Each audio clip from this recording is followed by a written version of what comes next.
Salut à tous, alors voilà, je vais vous expliquer les variables.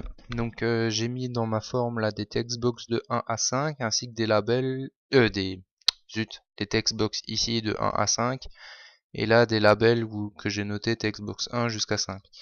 Voilà, donc c'est pour vous expliquer ce que j'ai mis dedans. Donc voilà, il existe plusieurs types de variables. Donc les integers, c'est les nombres entre moins 32 768 et plus 32 767. Les longs, c'est encore plus grand. Les singles, c'est avec 7 chiffres après la virgule. Les doubles, c'est avec 15 chiffres après la virgule. Et string, c'est les chaînes de caractères. Donc ça, c'est souvent utilisé aussi.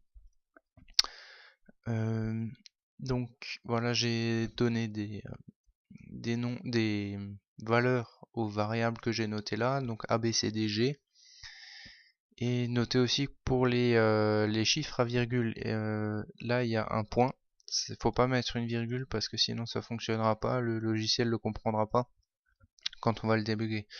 Voilà, et ça c'est la partie du texte pour quand la forme 1 va se charger, ben ça va afficher A, B, C, D, G dans les textbox 1 à 5. Voilà.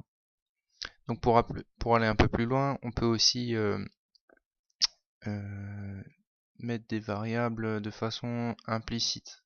Donc par exemple, si vous déclarez h comme integer et après que vous lui donnez la valeur 40, ça revient à mettre que h c'est un integer et que ça égale à 40.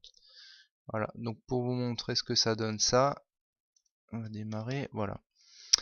Donc là vous avez les valeurs de A, B, C, D et G que j'ai noté ici. Voilà. Donc vous voyez qu'ici il n'y a plus de points, il y a une virgule. Bon, c'est un peu petit, mais je vous assure, c'est une virgule.